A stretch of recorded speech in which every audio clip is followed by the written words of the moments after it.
پیغمبر علیه السلام مبارک فرمایي دا خو عامه خبره ده چې پر الله سړی ایمان ولري، پر آخرت سړی ایمان ولري، هغه به د میلمه خیال ساتي، د میلمه خیال ساتي.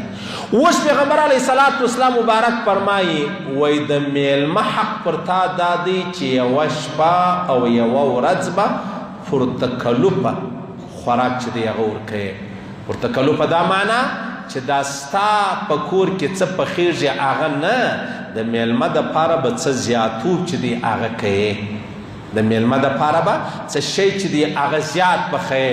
یعنی مخکې تا د بچیانو دپاره څه پخول، نن میلمه راغلی دی څه شی ور زیات کا. لکه عام طور موږ دوی په کورو کې ورځې چې دی هغه پخو، ابرین چې دی بولي، چاولې چې کمې دي یا راولاړ سو، مطلب یو سبزي مبزي نور ورسره زیاته کړو. دا د الله رسول فرمایي د میلمه پر تا باندې حق دی. څو ورځې؟ د الله رسول فرمایي یوه شپه او یوه ورځ. شپه ورځ به چې میلمه ستا کره رالی زیاتوب وکړه په دا خپله میلمستیا کې، او بیا چې کله دا میلمه یوه شپه یوه ورځ تېره سوله بیا راولاړ سه، دا عام چې په کور کې څه خورې 3 ورځې میلمه پر تا حق لري چې په کور کې ته څه خورې هغه وده ته هم ورکوه.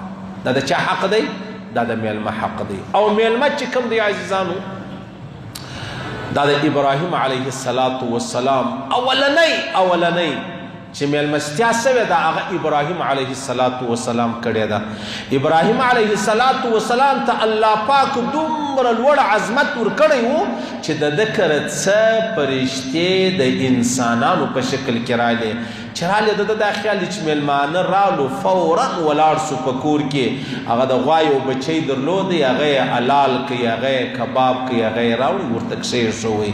پوښتنې نه ده ځینې کړې چې تی شی خورئ که یا شی درله راواخلم که یا.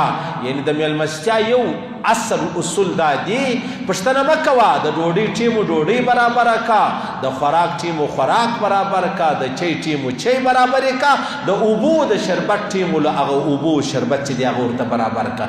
دا کښېږده.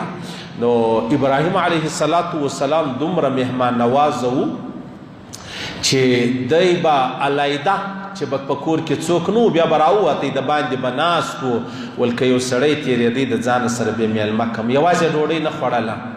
موږ خو داسې یو چې موږ د میلمه سره ډوډۍ نه خورو، د بغیر د میلمه ډوډۍ نه خوړله.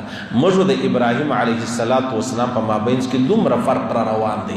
نو دی به ناست انتظار، بیا به وګرځېدی په ګلیو په کوڅه کې، که بیا څوک ولیدی بیا به د ځانه سره راوستی، که مسلمان او که غیر مسلمان هغه به د ځانه سره کښېنوي، بیا به ډوډۍ چې د هغه یو ځای ورسره وخوړله. نو پیغمبر علیه السلام مبارک فرمایي د میلمه حق څه دی؟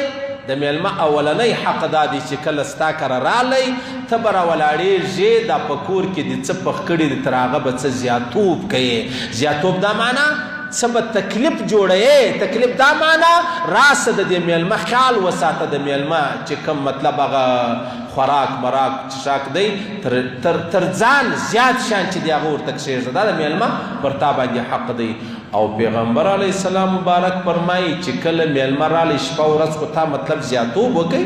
لکه زموږ د کور مطلب کور ته میلمه رالی له کابله له قندهاره له پېښورو له لاهورو کراچۍ، یا دغسې مطلب له کوټې له چمنه یو سړی قندهار و کابل ته ولاړی میلمستیا، یوه شپه ورځ به ښه ډوډۍ ورته کوې، ښه دسترخوان ورته تیار که، ښه شی ورته تیار که.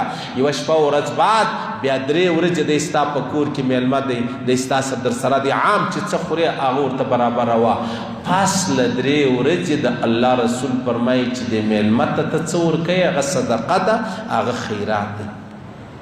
پس له 3 ورځې چې میلمه ته څه ورکوې هغه صدقه او خیرات دی.